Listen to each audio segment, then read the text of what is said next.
حضور صلی اللہ علیہ وسلم کے پاس ایک مہمان آ گئے رات کے وقت میں. جب وہ آئے تو حضور نے پوچھا کھانا کھانا ہے؟ تم نے کہا کھانا ہے.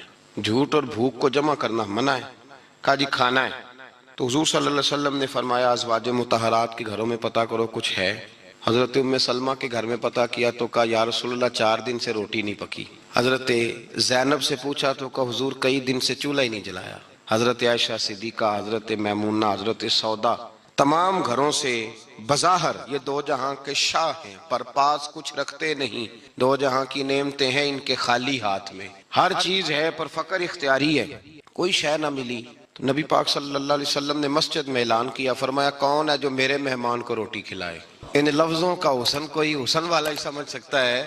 فرمایا کون ہے جو میرے مہمان کو کھانا کھلائے؟ تو ایک صحابی لے گئے اور اٹھے وہ صحابی جو صحابہ میں غریب تھے، ایک انصاری جو غریب آدمی تھے. بہت زیادہ امیر آدمی اللہ کی راہ میں خرچ نہیں کر پاتا، اس کے لیے مشکل ہو جاتا ہے. اس کے لیے بہت امیر آدمی جو ہوتا ہے نا، وہ جتنا زیادہ امیر ہوتا ہے نا اتنی دیوار اس کے گرد کھڑی ہو جاتی ہے پیسوں کی، مشکل ہو جاتا ہے اس کے لیے. غریب آدمی کھڑے ہوئے. اگرچہ میرے محبوب کے غلاموں میں جو بڑے امیر تھے وہ بھی خرچ کرنے میں بڑے آگے تھے.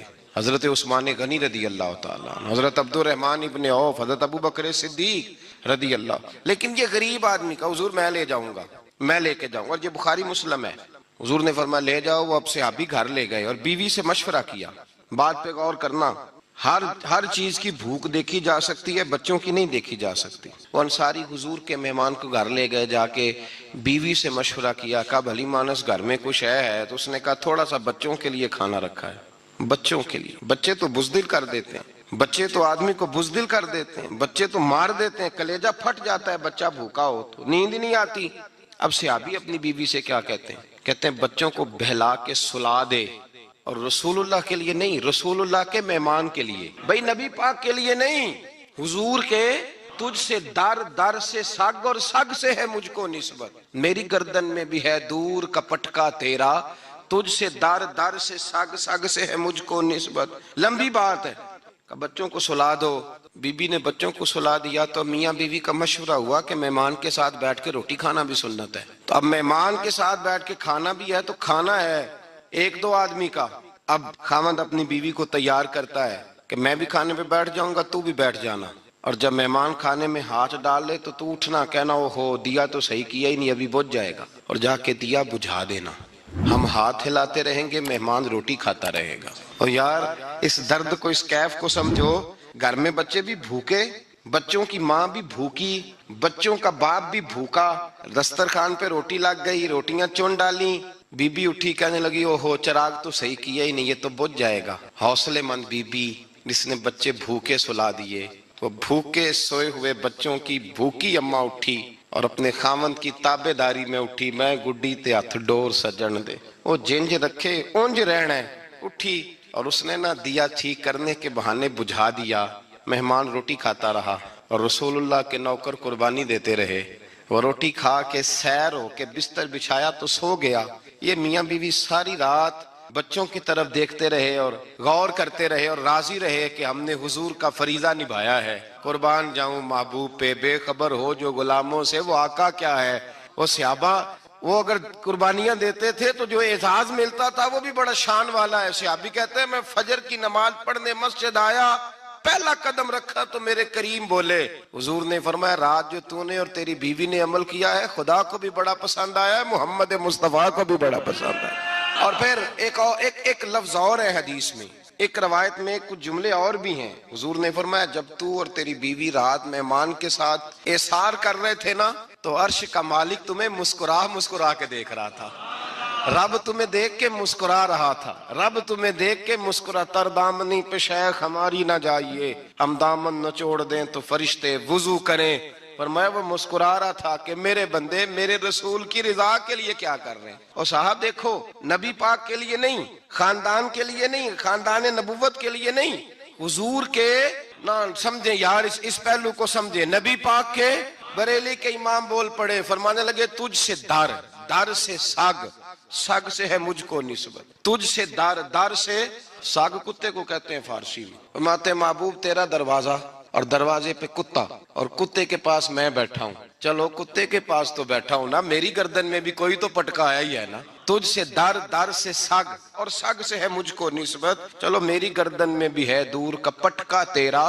قرآن مجید بول اٹھا، رب کریم نے فرمایا حبیب یہ تیرے غلام وہ ہیں کہ وَيُكْسِرُونَ عَلَىٰ أَنفُسِهِمْ وَلَوْ كَانَ بِهِمْ خَصَاصَةٌ، فرمایا ان کا حال یہ ہے کہ جس چیز کی شدید حاجت ہوتی ہے وہ بھی اپنے بھائیوں پہ قربان کر دیتے ہیں، وہ دے دیتے ہیں تیرے نام پہ۔ جب مکے والے مدینے آئے انصار مدینہ تو میرے مصطفیٰ کریم نے فرمایا نہ تمہاری نسلیں ایک ہیں نہ قبیلے ایک ہیں، لیکن تمہارا نبی ایک ہے، تمہارا رسول ایک، خدا ایک، کتاب ایک، تمہارا میری وجہ سے رشتہ ہے، چلو اپنے بھائیوں کے ساتھ احسار کرو، چلو احسار کرو۔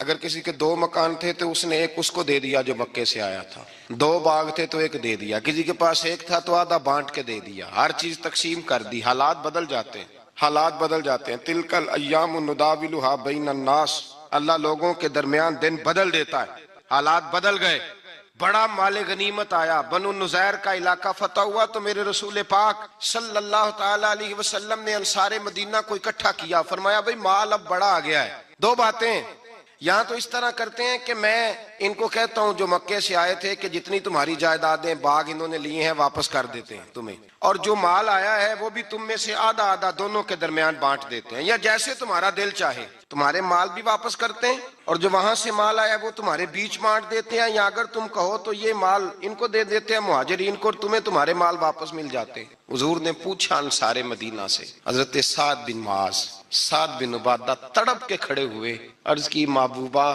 میں تو ابو بکر کو جانتا ہی نہیں تھا، حضور مجھے کیا پتا عمر کون ہے، میں کیا جانوں عثمان غنی مولا علی کی عظمتوں کو، محبوبہ میں نے تو تجھے ان کی طرف مسکرا کے دیکھتے ہوئے دیکھا ہے، تیرا جلوہ دیکھا ہے، تجھ سے در در سے سگ سگ سے ہے مجھ کو نسبت۔ یا رسول اللہ صلی اللہ علیہ وسلم ہم سے مشورہ نہ کریں، آپ اس طرح کریں جو جائیدادیں ہم نے انہیں دی ہیں وہ بھی ان کے پاس رہنے دیں اور جو مال آیا ہے وہ بھی ان میں تقسیم کر دیں، اس لیے کہ ہمیں تو بس اتنا پتا ہے کہ یہ آپ کے غلام ہیں، آپ کے نوکر ہیں، ہمیں اس سے زیادہ کسی چیز کے کوئی غرض ہے، بس آپ کے غلام ہے، بات ختم ہو گئی۔ حضور خاموش ہو گئے۔ صحابہ کہتے ہیں دیر کے بعد ہم نے کہا فیصلہ ہونا چاہیے، فیصلہ پتہ کیا ہوا؟ حضور نے ہاتھ اٹھائے، کہا اے اللہ میرے مدینے والوں پہ رحم فرما، اے اللہ میرے انصار پہ رحم فرما، اللہ ان کے جذبے قبول فرما۔ بھائی احسار والی زندگی وہ کیا بات ہوئی کہ میں نے بڑی قربانی دی ہے، اور جب تک تو قربانی نہیں دیتا تو قدر والا نہیں ہوتا۔ جو چیز قربانی سے حاصل ہوتی ہے اس کی قدر ہوتی ہے، جو چیز مفت میں آ جاتی ہے اس کی کوئی قدر نہیں ہوتی، کوئی قدر نہیں۔ میں اکثر سوچتا ہوں کہ حضرت خواجہ اجمیری کے خلیفے اجمیر میں بھی تو ہونے چاہیے تھے نا، لیکن ان کے خلیفے اجمیر میں نہیں ہوئے، دلی میں ہوئے۔ تو میں سوچتا ہوں دلی والوں کے خلیفے دلی میں ہونے چاہیے، لیکن دلی میں نہیں ہوئے، پاک پتن میں ہوئے، تو پاک پتن والوں کے یہاں ہو جاتے۔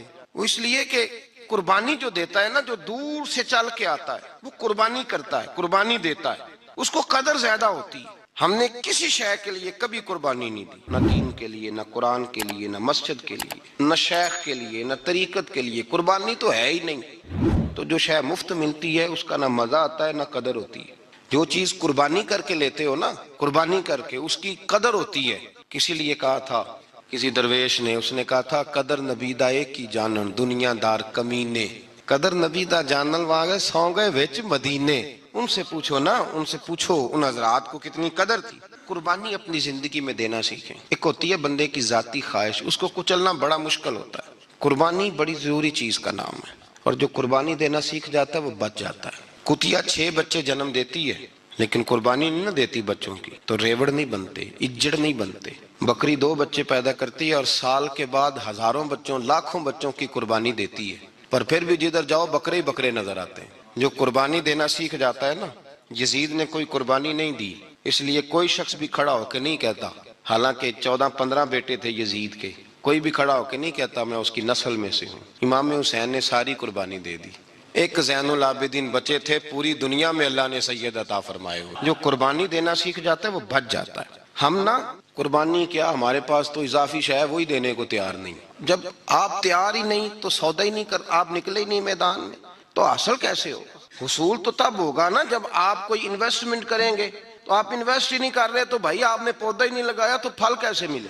قربانی نہیں دی تو وہ درجہ کیسے ملے؟ اس کے لیے تو قربانی ضروری ہے۔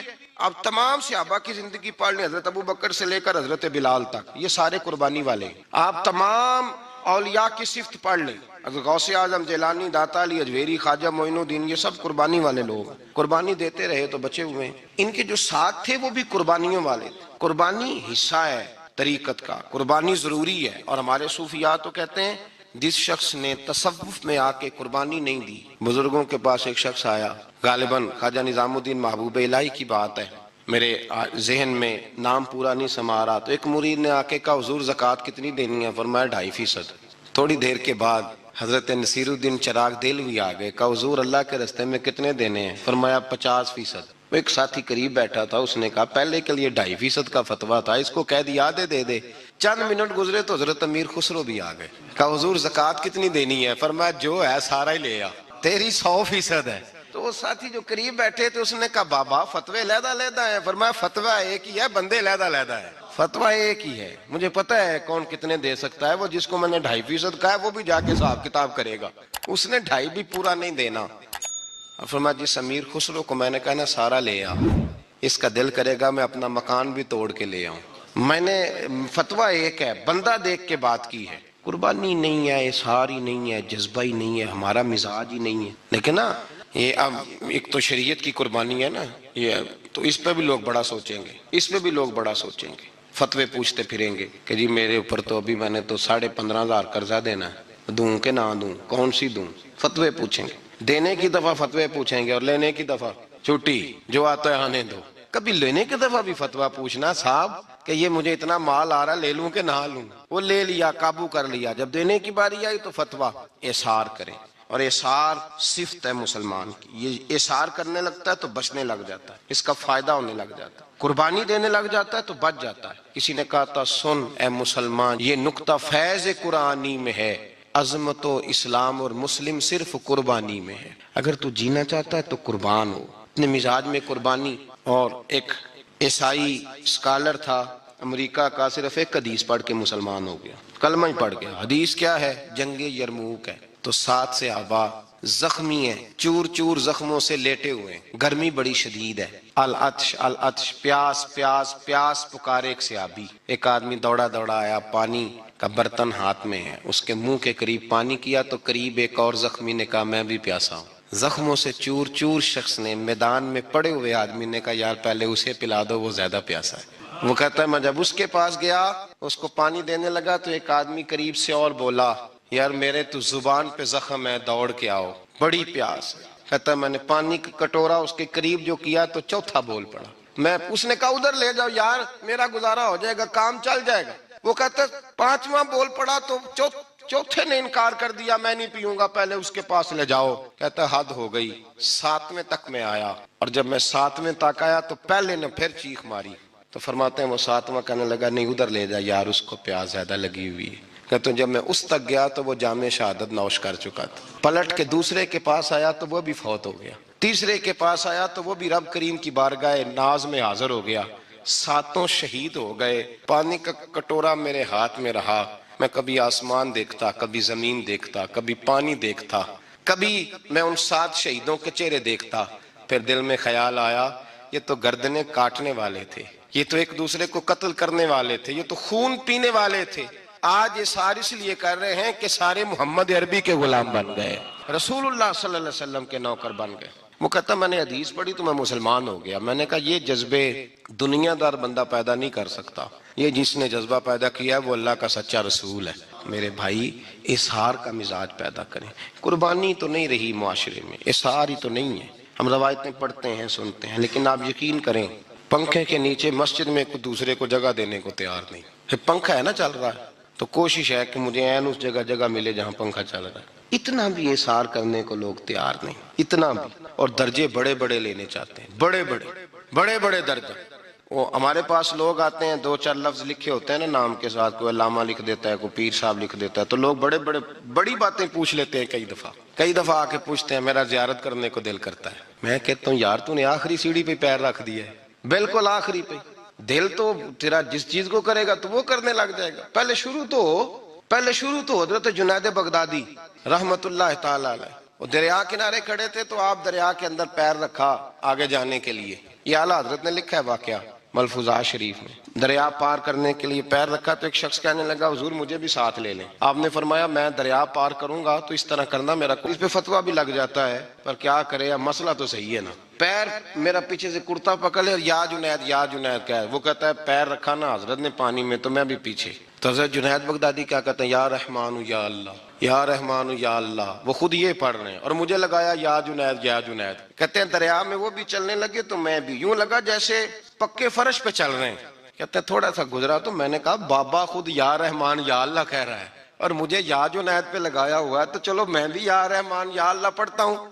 کہتے ہیں میں نے یا رحمان یا اللہ کہا تو میں ڈوبنے لگ گیا، دریا میں ڈوبنے لگا۔ تو حضرت فرمانے لگے تجھے کہا نا یا جنید کہہ، کہتے پھر یا جنید کا تو پھر اوپر آ گیا۔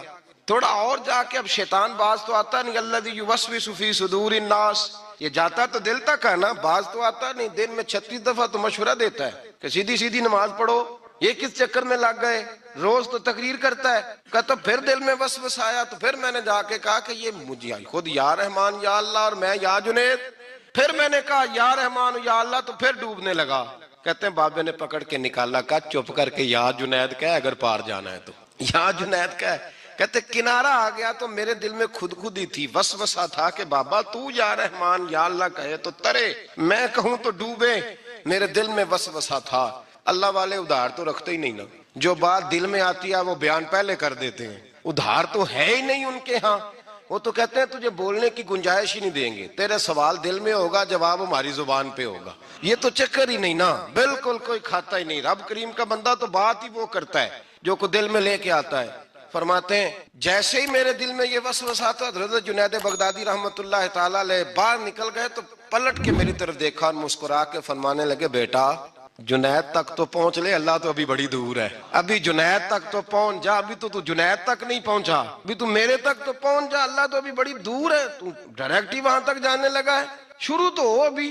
تو یہاں لوگ سیدھا ہی آ کے کہتے ہیں زیارت کرنی ہے۔ مجھے ایک صاحب کہنے لگے جی میں نے ایک پیر صاحب کے بارے میں سنا ہے ان کی بیعت ہوتے ہی بندے کو نبی پاک کا دیدار ہو جاتا ہے۔ میں نے کہا ٹھہر جا ذرا، اس کو بھی کہہ بریک پہ پیر رکھے، بیعت کرتے ہی دیدار ہو جاتا ہے، یہ کوئی لوٹ سیل ہے؟ زندگی گزر جاتی ہے انسان کی، مر جاتا ہے، اور جس کو حضور کا دیدار ہو پھر بچ جائے، پھر قائم رہے، پھر اس کی زندگی نہ بدلے، پھر اس کا دنیا سے کوئی تعلق رہ جائے۔ یہ پوچھ ابو بکر صدیق سے جنہیں دیدار ہوا تھا، جب دیدار ہوا تو یار رہا ہے، باقی کوئی شے بھی نہیں رہی، پھر محبوب رہے اور کچھ بھی نہیں بچتا، تو وہ کس طرح کا ہے جو دیدار بھی کراتا ہے اور پھر کہتا جاؤ دکان بھی کھول لو جا کے؟ یہ کیسی بات ہے؟ وہ ایک منزل ہے، وہ اپنی جگہ پہ آ کے آتی ہے، اور یہی بہتر ہے کہ پردوں میں وہ پردہ پوش رہے، وہ اگر پردے اٹھا دے تو کسے ہوش رہے، پھر مشکل ہو جاتا ہے معاملہ، مشکل ہو جاتا ہے۔ تو بھائی یاد رکھیں، قربانی دینا سیکھیں، اثار کرنا سیکھیں اور صفر سے شروع کریں۔ زندگی میں ہم لینے کے چکر میں پڑ جاتے ہیں تو نقصان اٹھاتے ہیں۔ عقل کے گھوڑے کم دوڑائیں، محبت کے ساتھ عمل زیادہ کریں، دماغ کا استعمال کم کریں اور عمل زیادہ کریں، زیادہ عمل کریں، ورنہ شیطان تو نماز بھی نہیں پڑھنے دے گا، وہ تو کہے گا کہ جناب چلو ٹھیک ہے اللہ نے معافی کر دینا ہے نا، وہ تو کچھ بھی نہیں کرنے دے گا۔ دماغ کا استعمال کم کریں اور عمل زیادہ کریں، جد و جہد زیادہ کریں، اظہار کریں، قربانی کریں، اپنی زندگی میں کریں، کسی کے لیے کچھ اظہار کریں، کسی کو کچھ دیں۔